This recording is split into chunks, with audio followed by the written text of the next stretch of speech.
Hurricane Helene, a monstrous force of nature, is now an extremely dangerous Category 4 storm, with destructive power and a radius of over 400 miles, barreling straight toward the Gulf Coast of Florida.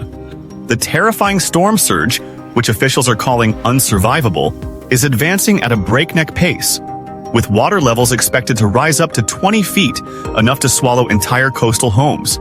Tallahassee is directly in the path of this storm, ready to take a brutal hit. Coastal areas are already starting to flood. Just look at the live footage from Gulfport and Tampa. Streets are submerged, and the scene is utterly terrifying.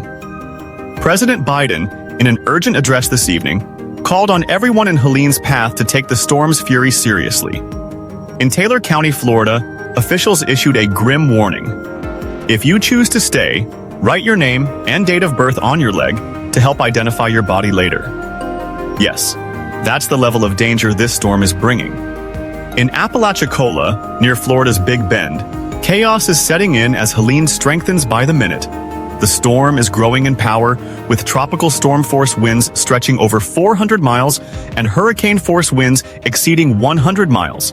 It's like a giant tornado preparing to tear through this vast area. The Big Bend region, with its highly vulnerable terrain, is about to face a storm surge as high as 20 feet. That's as tall as a two-story building. We're currently on the second floor of this building, but if the water rises that high, no one will survive. The eerie howling of the wind sounds like the roar of a raging train hurtling toward us. The gusts are so strong they slap us in the face like a high-pressure water jet.